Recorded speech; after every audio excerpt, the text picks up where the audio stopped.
A couple of weeks ago, we had a visit from some folks from the White House Office of Strategic Engagement and Office of Management and Budget that wanted to look at our ARA projects and to see how they were doing, and we took them on a day-and-a-half tour of South LA, and very much impressed with how we're spending the money and the interaction of that spending between various ARA projects and in the community and what we're doing to benefit them. Part of that, what we did was to unveil for them a new project that Barbara Freeman has been working on for the last couple of months, which is a way in which we can have more transparency for the public about what we're doing in spending their money on these stimulus programs. And that includes both updating the city's website on our recovery, but also a program that we're calling geocoding, which really will allow individuals to go online and to actually see what our projects are going on right on their own street, in their own neighborhood, within different parts of the city. So what I'd like to do at this point is to turn the presentation over to Barbara to give you an idea of what will be unveiled in the next week or two. Let me just ask. I'm sorry. Let me just ask so that we have one public comment card and they could speak, and then whatever they say, you may need to respond to it. Let me ask Jessica Goodhart to come up at this time on item 1.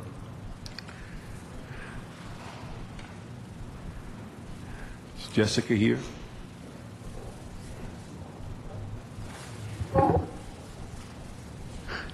Come up to the podium. Okay.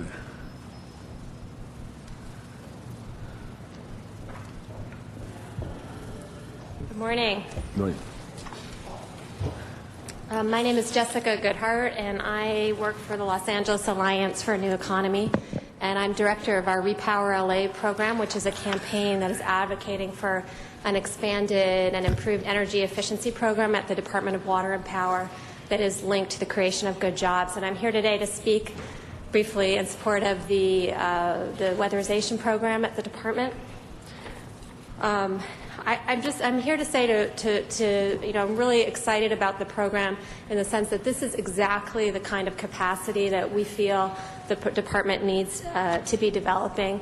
And by that I mean the capacity to do programs that make us more efficient customers when it comes to energy use, programs that are done with quality work and provide good jobs, and where the results are auditable so that we can use the energy efficiency for planning our resource use.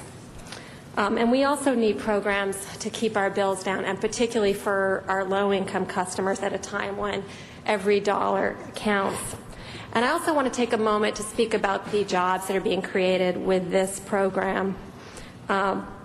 It's providing entry-level jobs for our communities. And in this way, it actually stands out from other weatherization programs because those jobs are career path jobs. The trainees are being prepared for jobs in the utility. It's an investment in our future workforce where issues of safety are paramount, where the quality of training is important and costly. And so this is really key at a time when about 30 to 40% of employees at the utility are of retirement age. I've met many of these trainees. It's a diverse group. They are of all ages and backgrounds, and they are incredibly excited to be part of this program. And many of them have struggled with unemployment, with part-time jobs, with a lack of health insurance, and they know this is an incredible opportunity, and they're very proud to be doing this work. I wish we had some of them here today, honestly. And I think we should be proud as a city that these are the kind of jobs that we're creating. So I want to thank the committee. Okay. Thank you very much. Thank you, council members. When the Mayor's ARA team got together and we were looking about ways to better use our dollars and better equip this program, one of the things we thought about was we wanted to create more transparency. The City of Los Angeles does have an ARA website, and it does provide a lot of good information, but the CAO has spent a lot of time. They compile great information, as well as we have a lot of great stories from departments about how ARA is being implemented, and so we wanted to bring that information to the public in a vital way and also better tell the story. So we have been revamping the website, and it'll be live in just a few weeks, and we'll make sure to send the links to all of your offices so you'll get a chance to experience it firsthand. But the things that we've changed is right when you go to the website, the very first thing you're going to notice on the front page is the story. You're going to get jobs information. You're going to see the job hours that are created by ARA. You're going to see exactly where your money's going. And also, we've made it so members of the public can actually access directly the services that are funded by ARA. So if you need information about housing or assistance with job training, you can get the direct help that you need. One thing, though, that we're extremely proud of, and we're checking, we do think that we're going to be the first municipality in the entire country to have this option, as Jim mentioned, is this geographic information system. And I did prepare for you a little sheet that shows you what it looks like so you can get kind of an idea. What you'll be able to do is you can put in your address and find all the projects that are within a 1-mile radius of where you live or where you work or your area of interest. Other ways you can do searches is you don't have to know an exact address. You can search by intersection, by the grant type. As you know, there's 5 different types of grants that we have, or by council district.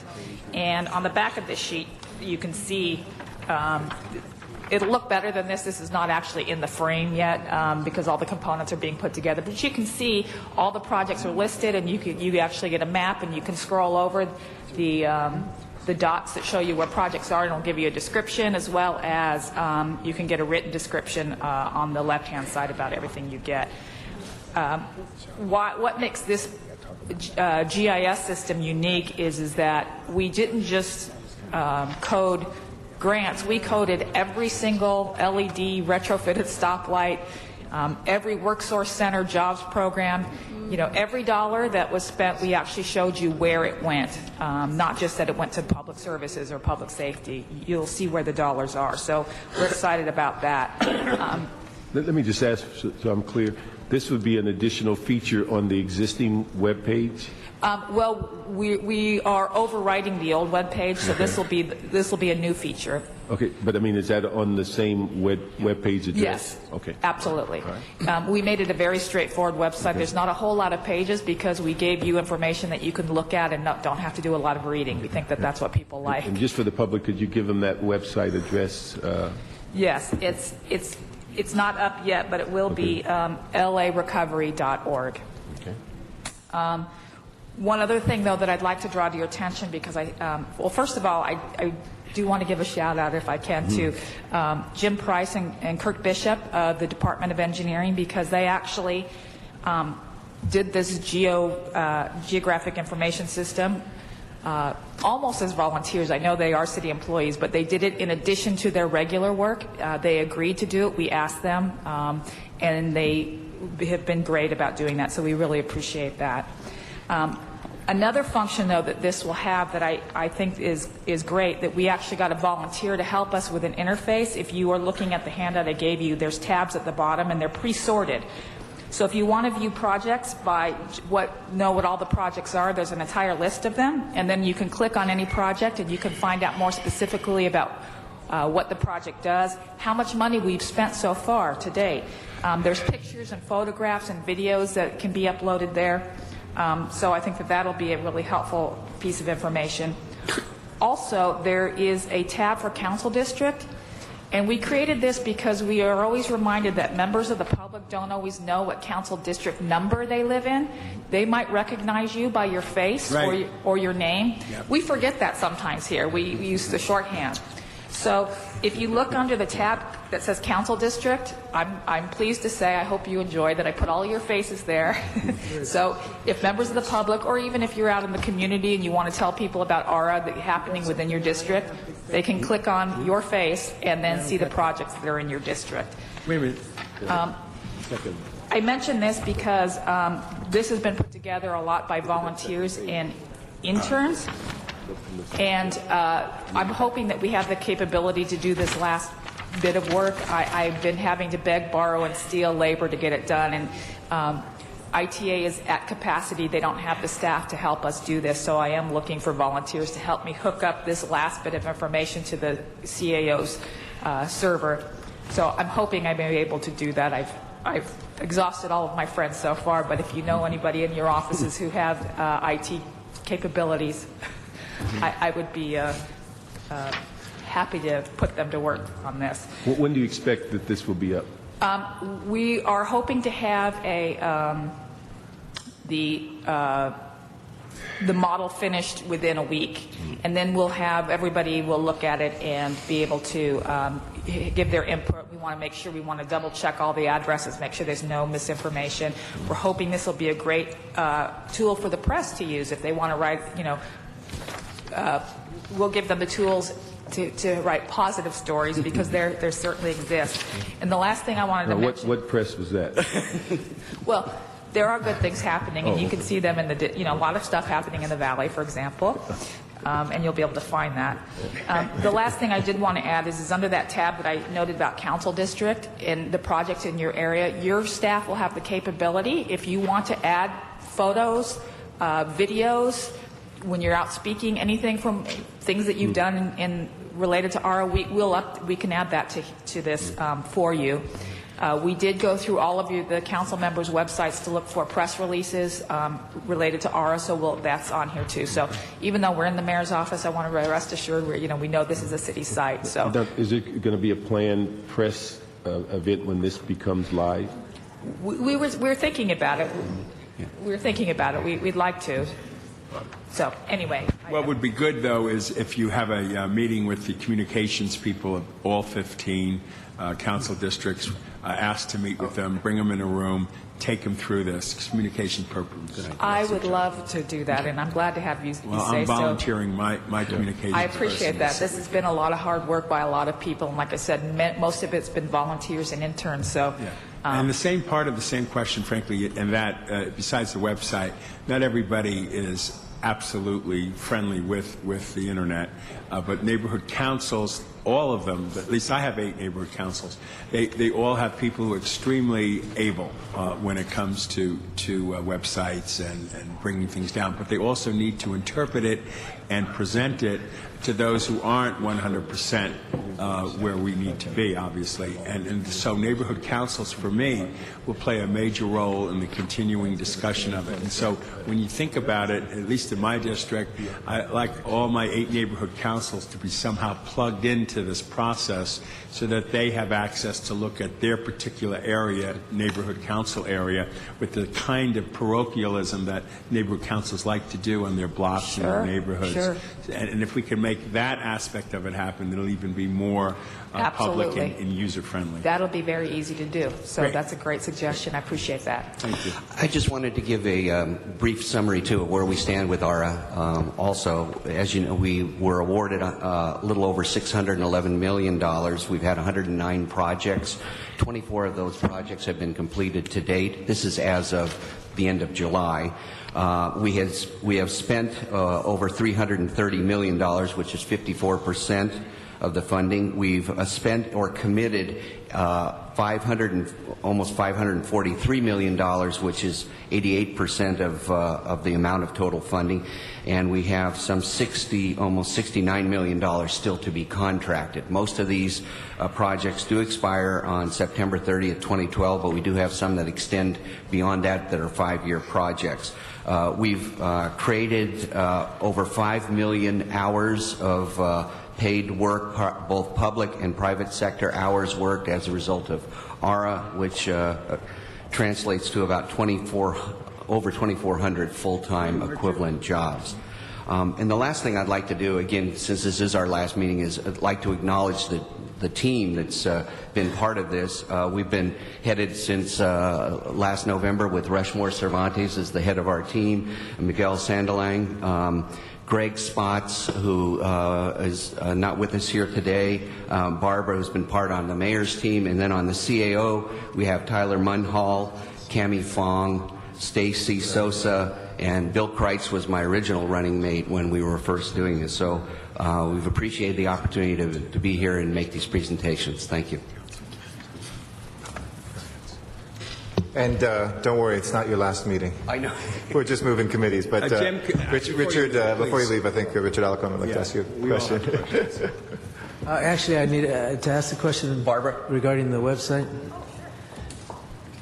I hate to be the bearer of bad news, but one of the fundamental problems we have with the websites in the city of Los Angeles is that every time they are updated, there needs to be an access code change, and nobody's doing those access code changes. So when you go on a website and then you seek to find the information, it typically refers you to something that says page not found. Oh. So if everybody is doing the updates and there's nobody triggering that code, that access code change, it gets lost.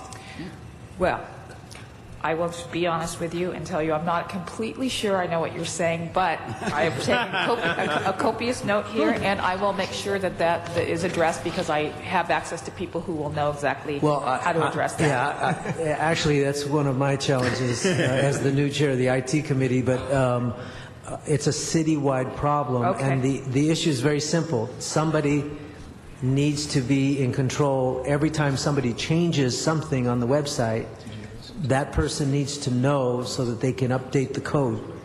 And then once that access code is re-updated, then people will have access. Otherwise, you're just going to have a lot of people frustrated looking for information about ARA and seeing something that says page not found. Well, I can tell you and this. There's hundreds and hundreds of examples of this in our system. Okay, well, I will guarantee you that this will not happen on ours, and you can hold me accountable. You'll recognize my face, and if there's ever a problem, you know who to come to. Thank you for bringing that to our attention. Okay. Okay, Jim, before you go to... Yes, sir. Are you finished? Yeah. Okay. I just want to know about the jobs. You mentioned millions of hours. I want to know how many jobs are translated into that, number one. And number two, with the remaining projects, some of them ending in 2012, as you mentioned, and some that go beyond that. Could you give us a sense right now of the kinds of jobs today, tomorrow by 2/12, and by the end of the ARA money? The reason I report, first of all, by hours is because of the crazy way that the OMB requires us to report, which is the number of hours that are in a particular quarter, and there's no sort of cumulative job count. So what we do is we take the 5 million, we divide it by a normal, work week, work year, and then we come up with 2,410 equivalent full-time positions. So that's 2,410 jobs out of roughly how many millions? Out of just what we've expended is $330 million that we've expended. Again, we were awarded 611, but we haven't expended all of that. Right. Okay. So then, in addition to that, yes, we are going to have a problem at the end of 2012 when the ARA funding stops, and if the economy hasn't turned around, we're going to have to, figure out how we're going to deal with that. Though some of the projects, like ones that DWP is doing with Smart Grid, is a 5-year project, and they haven't even entered into the construction phase and the operation phase, which will create a lot of jobs. So we do see with some of these projects that there will be job creation in 2013 and 2014 going on with them, but for most of these, the ARA segment of those jobs will go away at the end of 2012, and so we have to figure out how to deal with that. Okay, with that in mind, the President gives a State of the Union address last night. The Republicans have a debate the night before. They all talk about jobs, jobs, jobs, jobs, jobs, jobs. That's the word for today, is jobs.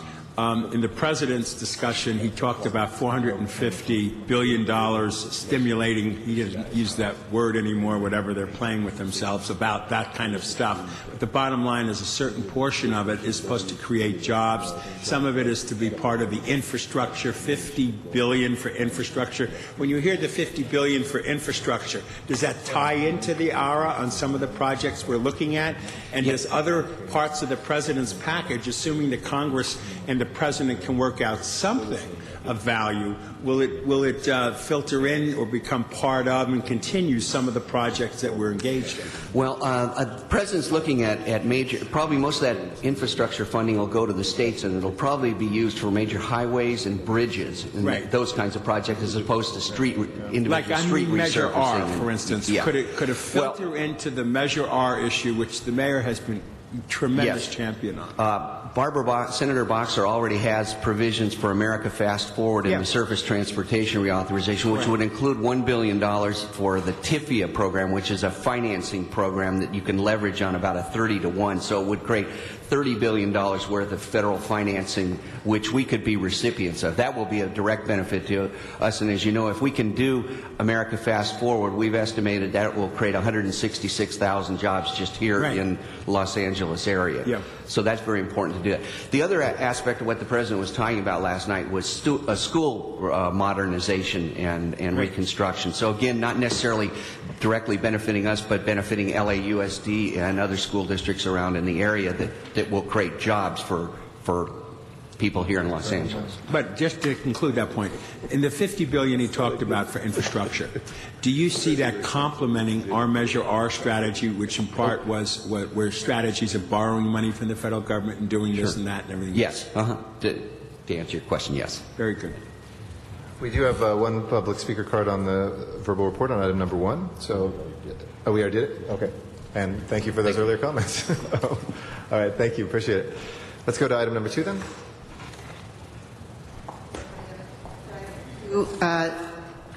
The Community Development Department is submitting a report on the status of their Energy Efficiency and Conservation Block Grant.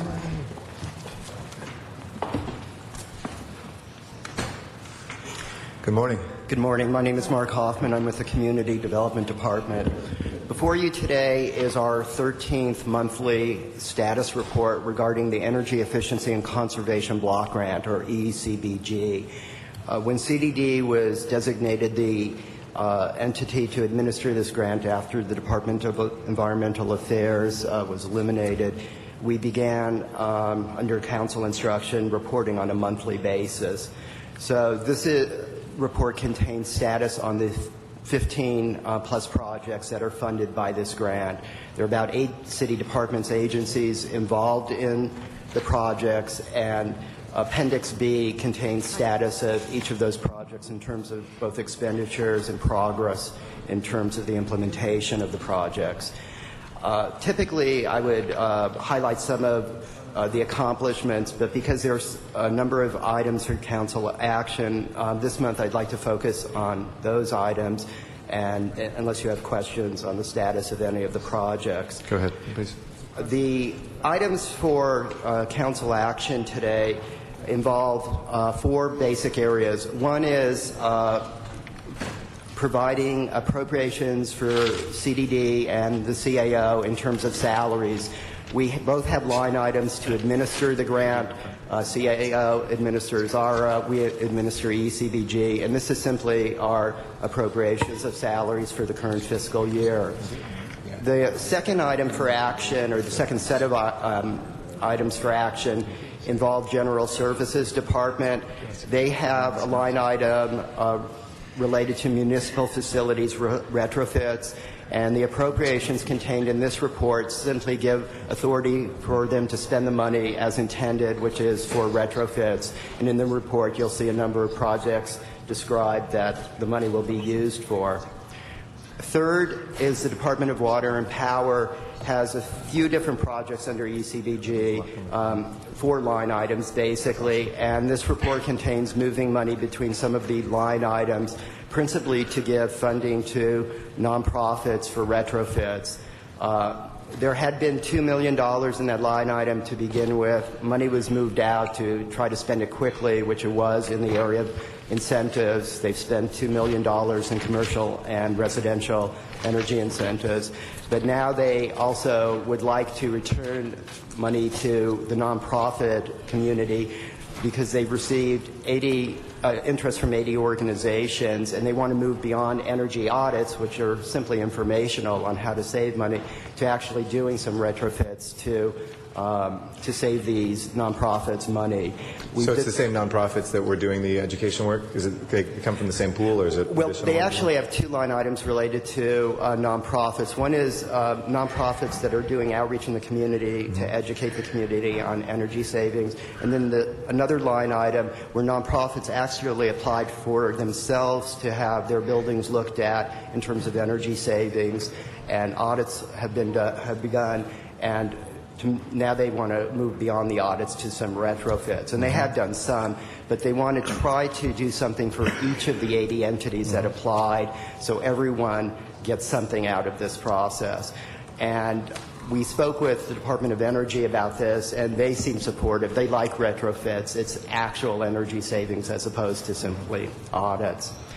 And then the fourth set of recommendations concern a change with the Community Redevelopment Agency.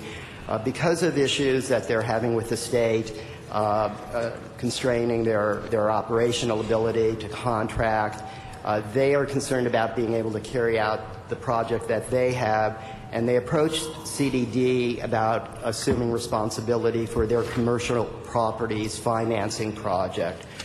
And this project consists of a couple different components, but on one hand, it's funding energy audits for businesses. On the other, it's once again trying to move those businesses from audits to retrofits. And so there's a financing mechanism involving the county pays private lenders, and CERA has asked us to assume responsibility for this project, and CDDs, and so there are actions here which would enable CDD to do that. What is the reasoning behind asking the CRA asking you to do it? They just didn't have the capacity anymore, or because of the freeze in CRA funds, or is that the main reason?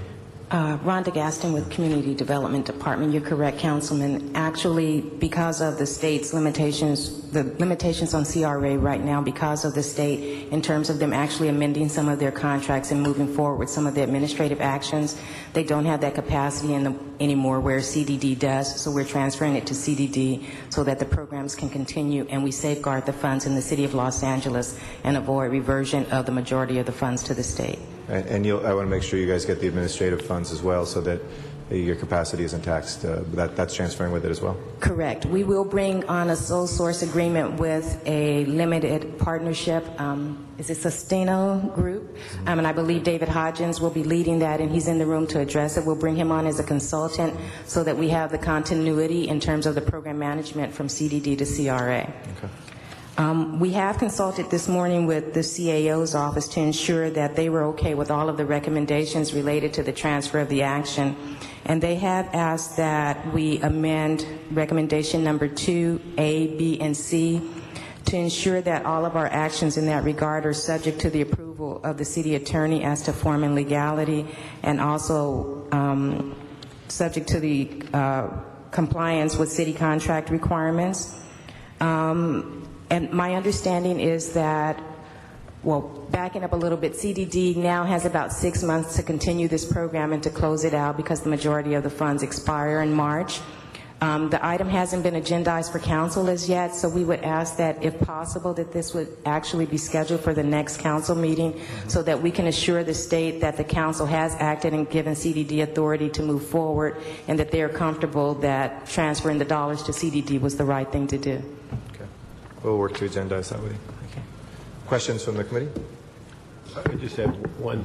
Let me ask, first of all, Rhonda, thank you for your effort on Marlton Square over the last week. We really appreciate it. You're welcome. One thing, when looking at the notes, it appears that there is a independent audit. Is that because of our efforts to transfer these responsibilities? Is that just a routine audit ongoing? I believe that's the IG audit. So the Department of Energy has solicited the IG to actually review several EECBG grants throughout the nation, and the city being, I think, the second largest recipient in the nation was selected to be audited. Okay, but there's no red flags, just a routine? Correct. Okay, thank you. Mr. Alarcon. Oh, just a question regarding the audit that the federal government is doing. Is that normal? There was not a real description of the audit. What is the situation with the It's audit? our understanding that the Department of Energy has contracted, they've conducted some audits themselves. The state of Nevada is one example. They have also contracted for several others. So the firm that is auditing the city also is auditing the county and auditing the state. And so this is so-called normal practice. It's a new grant, and so it's a new activity, but as far as we know, we're not being pinpointed for any particular reason. Thank you. Let me ask you on that same point, if we're not being pinpointed and it's a normal audit, what are they going to be auditing? What are they looking at? What are they specifically trying to suggest needs to be done, should be done, better be done, that kind of thing? I appreciate that. We've only begun the process with them, but that beginning process consisted of over 150 questions. What they have, and it's a typical range of auditing questions, mainly on the financial side of where the money is going to and how it's spent, and they'll drill down to employee timesheets. The three entities that they're focused on most are the three entities that have received the most ECBG money, and that is General Services, Department of Water and Power, and Housing Department. And how much money are we talking about overall between those three departments that bring the package together? What's the figure? General Services has 13 million, DWP 7.5, and Housing a bit under 5. And so that's about 25 million. Right, a bit over that, yes. Mm-hmm. And so that's more than 2/3 of the $37 million for this grant. I see. And this grant was a time frame on it? What time frame are we looking at? Yes, all the funds have to be expended by the end of July 2012. I see. Great, thanks. Any other questions? Okay, if not, we'll go ahead and make those amendments and move the actions in the report before us. Thank you. That objection. If we can have DWP come forward on item 3.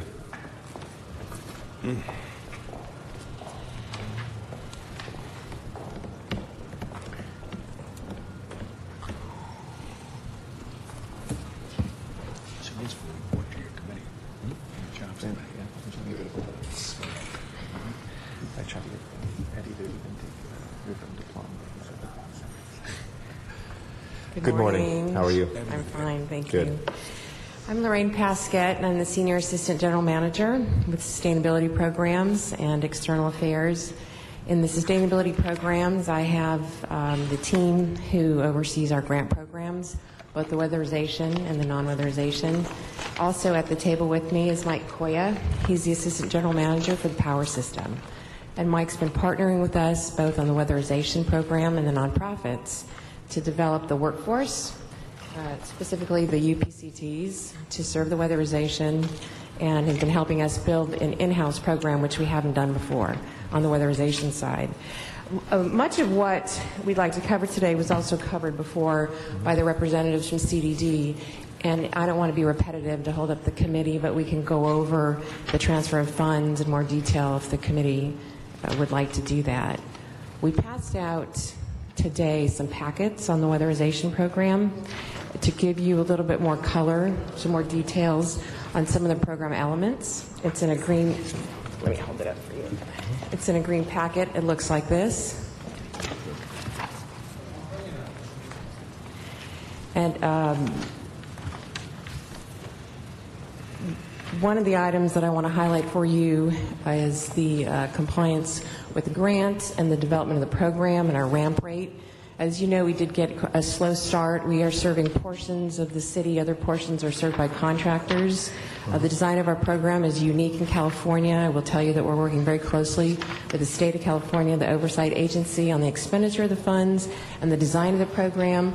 And while we are a little bit behind some of the contractors because our design is new and different, we have been recognized at the state level in Sacramento at the Energy Commission and with certain staff at the Public Utilities Commission for taking on a challenge of developing a new program that by design creates new jobs in the city of LA and develops a pipeline for potential future permanent jobs at our utility or in other parts of the city. And they're looking at it as a model that they can bring towards completion with other utilities that are private utilities that work in partnership with their community and with the community outreach. We did have a representative here earlier from one of our community partners in support of the program, Jessica Goodhart from Lane. We're working with Lane and Scope.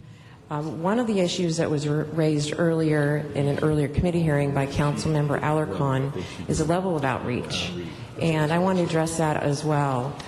Our initial outreach were a list of direct mail to the districts, the council districts in which we serve, which again is not all of the city.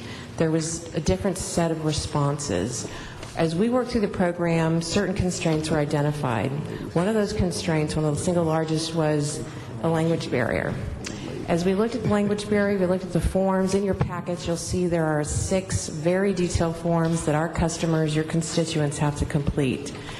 At the beginning of this program, most of them were in English only. We're working with the state and with our own staff to ensure they're translated into different languages, primarily Spanish, which is where we're seeing the biggest constraint and some of the lowest participation in the districts.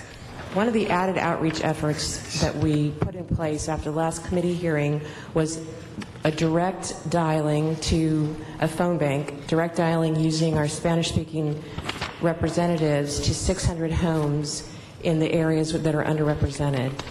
That didn't satisfy us because the matriculation from that was still quite low. So now we're working with the community partners, which Mr. Garcetti, you referenced earlier, the nonprofits, and added a task that they, in the community, door to door, do outreach to increase the participation in the underrepresented areas.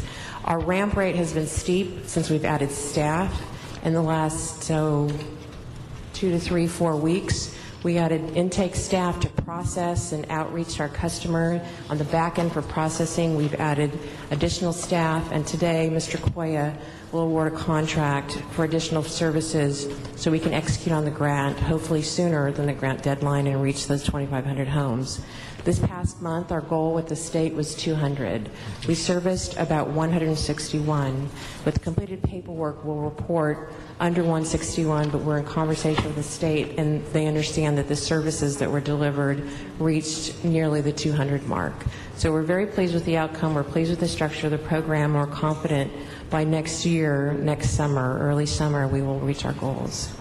If you have questions about the program design or the green jobs pipeline that we're developing and managing, Mr. Koya can address those. Great. Well, thank you for that. Oftentimes we don't have enough time in committee meetings and when people tune in to kind of share the stories, and thank you for the letters in particular of customers who have been served by, these are ARA dollars implemented by the Department of Water and Power, and we don't hear enough good stories, and I think they're very important to share. One woman who wrote, "Dear Sir, I'm grateful for all what your company did for me, old lady. All your groups who worked for my house are great, kind, polite, and very professional. And there's 3 or 4. It was a pleasure and honor to know you personally and for your help to me." These sorts of things are really great. This is what it's about, and I hope that you take time to enjoy those and to keep that as the standard throughout. A couple of quick questions. The packet here, do we help people fill these out, or do we kind of, okay. So we're sitting down and helping them fill out, because I probably would need some help myself looking through them. Especially if you didn't speak English. Yeah, absolutely. So, and I just barely do. So that would be something that I'm glad to hear. Also, in terms of the pace, so you think you're going to be done by early summer.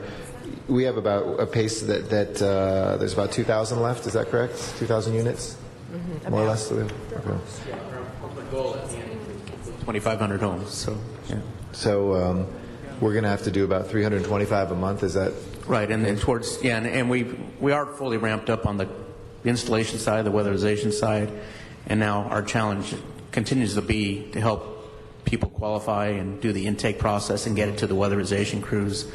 And as Lorraine referenced, today we're just making a recommendation for award for a contract for some services to help us on the intake portion and some other administrative tasks, such as scheduling, which is going to help free up our weatherization crews so we can increase the crew sizes even more. So Looking at this, it brings to mind the Cash for College program, which we did, and we started, I don't know, almost 8 years ago now. It's the largest kind of college scholarship program now in the country of its kind, which essentially was to go help a lot of LA students who were not filling out their FAFSA forms and other things, leaving money on the table for higher education. And the model that we did is we do it through the schools, but we do a lot of fairs, a lot of education sessions, and then we have afternoons or mornings where we will staff, often with council staff from individual districts, one place where we've kind of given the information, we sit down there and help them fill this stuff out. Let us know, because I'm sure council offices, the mayor's office, others would be willing to do that, and that can help. It's great that we have contractors, but if we want to do that, I mean, I certainly would be interested in my district to see if we could get the word out, really publicize it, and then sit down and help them fill out these forms. Because if that's part of still what we're focused on doing and making sure we have the intake, that could be there's a very nice platform and successful model for having done that, and it's similar types of governmental forms and making sure people are qualified, et cetera. So just a suggestion. We'll follow up with you individually as a council office. Other questions? None from Mr. Parks. Mr. Alarcon, any questions? Any questions on this? Yeah, these are the forms that we're required to fill out. The customer is. The customer is. That's a lot of forms. It is.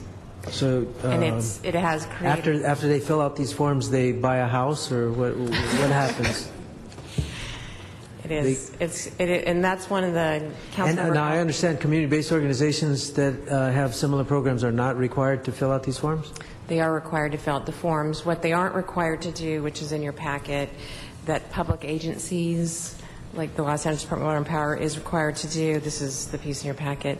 We are required as a public agency to ask for a citizenship or alien status verification. So in addition to the forms, we have that requirement that we're asked, but those forms that the contractors are required to have completed. In addition to that, we have to verify the income levels. Okay, now these obviously cannot be filled out by somebody who doesn't pretty much have a college degree, but let alone be challenged in English speaking or reading. So, knowing that, I'm sort of dumbfounded that DWP did not address that immediately by having translators help them fill out the forms. We make home part of the process for the intake process. Lorraine, can you do me a favor and speak directly into the mic, because we can Sorry, is that hear. better? Yeah. That's a good question and a very good point, and that's one of the barriers we identified it early in the program. And part of our intake process is to go to once a phone call is made and it's an appointment's made, to go to the customer's home and work with them to complete the forms and use our staff who are bilingual to assist them. The other piece of this too is these forms, but DWP didn't do that. I'll ask Lucia Avila to come to the table. DWP is doing that in addition to... I know they're doing it now, but I'm just curious. They didn't do it before. This is a low-income program. This is the city of Los Angeles with over 1 million people who are of Latino heritage, and where the vast majority of people of poverty are Latino, and a predominant number of those, if not a majority, speak Spanish predominantly. So does DWP not live in Los Angeles? I mean, do they not understand that? And I'm curious about the LIHEAP program, their low-income assistance program. Are they approaching that the same way? And maybe that's why they're only at a 57% penetration rate for eligibility? Is there some disconnect here? No, absolutely not. And it is an issue that was identified early on. A couple of items on the forms. The first is, unfortunately, the forms that were given to us by the state have changed consistently. In addition to using our bilingual staff to reach out, and the 600 calls that were made were from the bilingual staff to initiate it, we are asking the state for forms that are in Spanish and not in English, and to the extent that they don't have them, we're using our in-house interpreter services to rewrite these forms, even though they're state forms. So we don't have a large part of our population, as you stated, who is Latino, who is intimidated or struggling. Why don't we use community-based organizations that have direct connections with the community? We are using community-based organizations who have direct connection with the community. It was one of the issues that you raised at the last committee hearing, and your staff raised with us. So describe that to me. How are we doing that? I'll let Lucia Alvarez add some color to it. We have community-based organizations that we developed as part of outreach as a different part of the grant. We're using them more tell targeted. me which community-based organization in my district is doing this work? We're actually working with, through our nonprofit grants, we're kind of piggybacking on that. We met with 24 of the nonprofit grant recipients through the block grants, and we're partnering with them. We're providing them with information, and we had, I believe, 2 events recently in CD7 working with, we provided a training seminar for some youth that are working with the community, as well as, I think there were 2 of the nonprofits. One of them is missionary, it's a church group, evangelical community group. That's the Greater Community Missionary Baptist? Right. That's correct. Yes, it is. It's an African-American based church? Yes, it's part of it, and we are partnering with them along with others, providing information. We've provided information to the district offices in English and in Spanish. All of our mailings have gone out to... No. I'm asking specifically what community-based organizations in my district are doing the outreach for this program. It's the church, as was mentioned. I'm Craig Tranby with DWP, and it's also Youth Speak Collective. Those are the 2 organizations that were awarded in your district. Yeah, they're both good organizations. I'm just curious about and their original task. The $45,000 they were given was not for this. It was for something else. So you're giving them additional money to do this? Additional materials in their outreach. So No, you're giving them additional money to do this because the $45,000 grant was given for something else.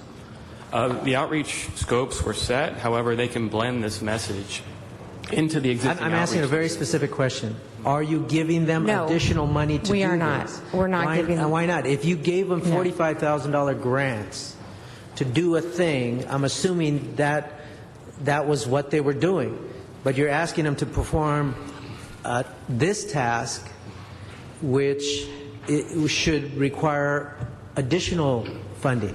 We actually are not asking them to perform that task, Councilman. The forms is part of the initial intake visit with the customer, and that's when our Spanish-speaking representatives go into the home and spend time with the customer, assisting them with completion of the forms. Let's go back to my original question. Why aren't we using community-based organizations to do these intake forms? They know the community.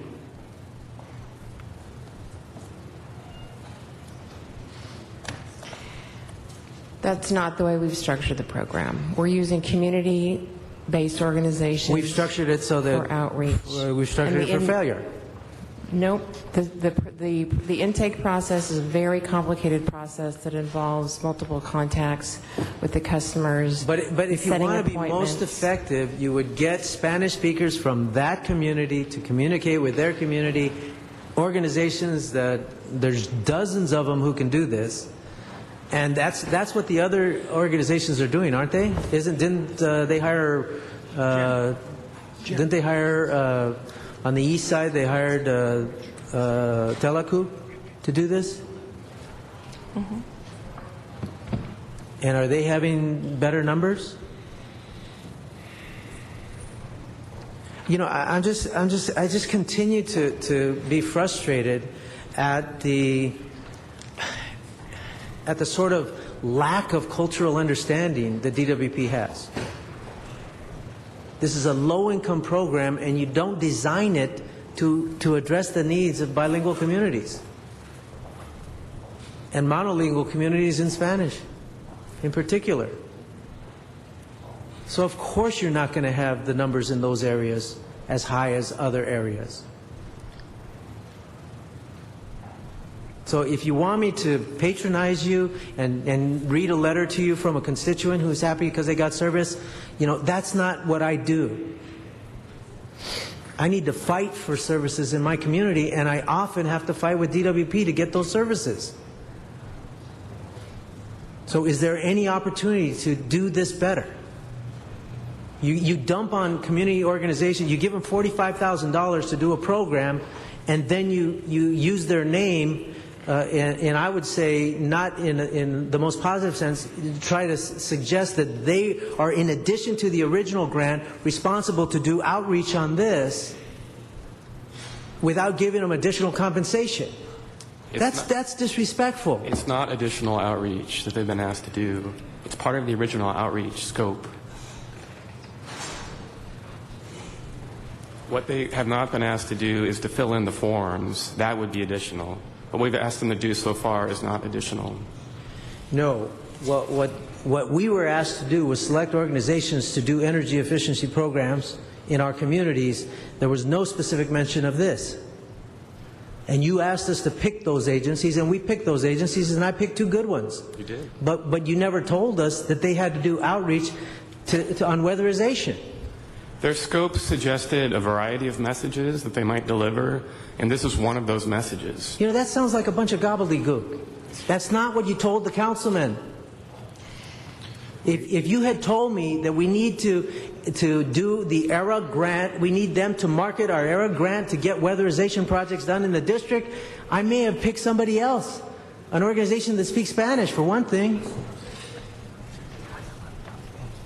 But that's not what you told me to do. If there's any specific actions that you'd like to suggest, we're more than happy to entertain them. We're going to have to move on because we have one more item in it. Yeah, we always have to move on, but we never get it right.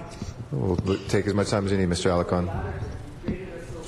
So I think with this, one of the things that I would suggest that we do is that outreach specifically allow the interaction with council offices directly, and especially in the areas where we've had those numbers lower. I think that's a good way to solve not only what you brought up, Mr. Alarcon, but what I mentioned before and some of the issues that you're having with the department. Okay? So if I can instruct that, is there any other comments or questions? If not, we'll go ahead and move the report that we have before us. And the last piece on this, I want to be sure, I know the state of California letter that's here at the end in terms of anything that we don't spend, I know we've gone through this before, but it says here will be reverted to the state. And so I want to continue to impress upon it how important it is.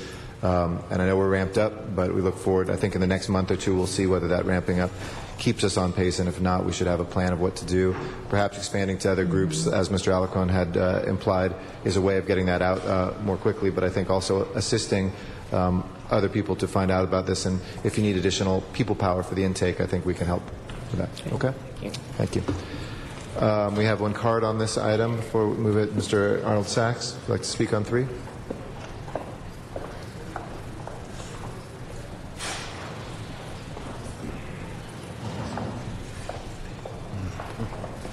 Thank you. Good morning. Arnold Sachs. I do have a question because item number 2 on your agenda refers to the Community Development Department report on the status of the block grant. Well, this item refers to the DWP's status of the programs.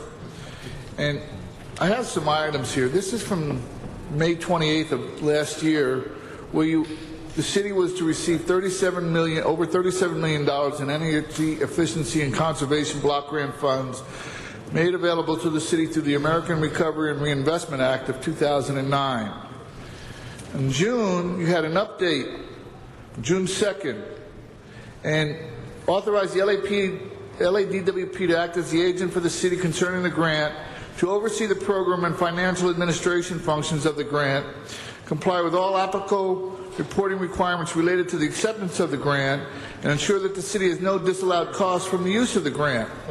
And then in September of the same year, you relatively request for a resolution for positions authority for the Community Development Department to administrate the Energy Efficiency and Conservation Block Grant.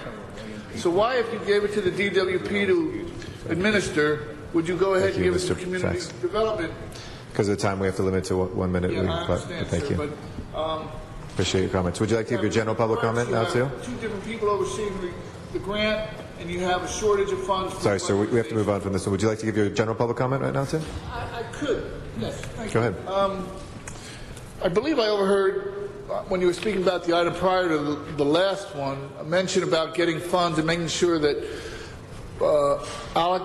applicable funds were collected, because there was just an article in the Daily Breeze regarding some funds at the harbor that were returned to the federal government because they weren't used, and that the harbor had to initiate a position to make sure that they had somebody to review all the funding and when the funding dates would expire, to make sure that all the funds were being used properly.